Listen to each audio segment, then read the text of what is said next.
I'm on a hunt. I'm on a hunt, guys. I'm on a hunt for the ideal car. Does it exist, you may ask? Well, keep watching to find out. I really like the Mitsubishi Challenger. The last generation, just before they changed it to the Pajero Sport with the hideous tail lights that seem to go on forever, drag down the back. I mean, why would you even put those on, Mitsubishi? The last Challenger was quite nice. It's a 2.5 litre diesel engine.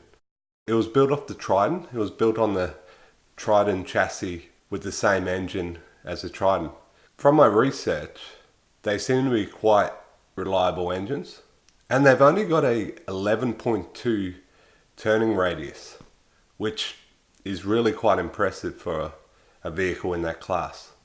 If you're living out in the country with your Nissan Patrol, with this 12.5 radius turning circle, pulling up in the dirt car park in front of the local pub, I mean, yeah, you know, I'm sure you'll be fine. But around the city, I find that they don't design parks for bigger cars.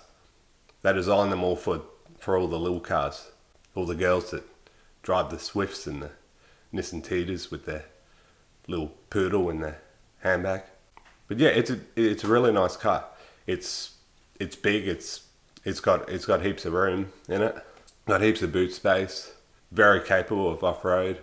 It's built on a chassis, so yeah, there's no problem if you want to lift it. But even standard, it comes with a decent amount of clearance. 220 centimeters ground clearance. That's pretty decent. My only issue with it is the price. For the amount of Ks I'm looking at, and I'm looking at around 15k sort of for one, which, look, I could probably get someone else that would suit me okay. It just probably wouldn't be as ideal, but I would probably save a lot of money, and yeah, maybe later on I could get it. So I'm not quite sure. I've been looking at a few different ones. I was looking at the Mitsubishi IO. It pretty much looks like a full-size Pajero but smaller. It comes with a 1.8 or 2 litre petrol engine.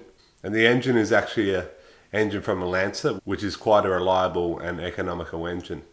Obviously, this body does way a bit more than the Lancer, so it is a bit heavier on fuel than Lancer, but it still seems quite reasonable for what it is. I do wish it had a bigger tank though. Like it's got quite a small tank and do a lot more Ks in it if you had a bigger tank. It's not built on a chassis, which obviously, yeah, you have those issues with lifting it.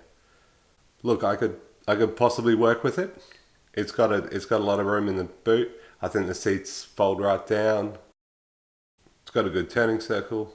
To go away from the bits of missing, I mean the Mitsubishi, I was looking at Suzuki. The way of life. Is it the way of life for me? That's the question, my friends. Is it the way of life? I was looking at the Grand Vitaras. They're nice little four-wheel drives, and they've got all your low range and everything. Yeah, they're quite capable. They could do with a bit more ground clearance. And once again, they're not built on a chassis, so you may have a bit of trouble lifting to get that ground clearance. And as well, it is a bit smaller. It hasn't got the greatest space in the boot. I could possibly work with it. I'm looking at a generation from, I think, 2005 to 2015.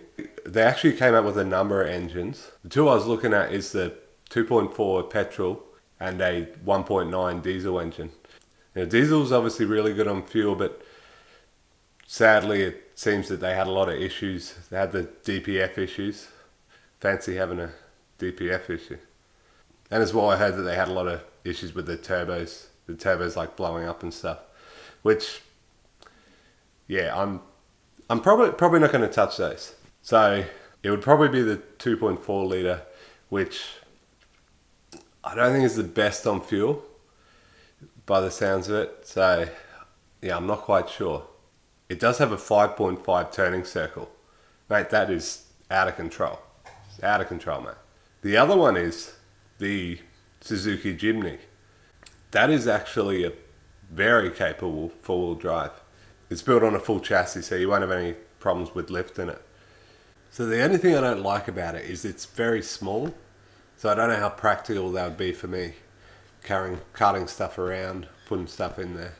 Don't know how much you would fit in there. But there is advantages of being small. It'll be easy as to park, and I'd have a lot more room in the garage. So we've got to sort of weigh all this up. I'm hoping to actually get out to a few of the car yards and test driving some of these cars. I'm hoping that they will let me film there and review these cars. So for now, thanks for watching and stay tuned for next video.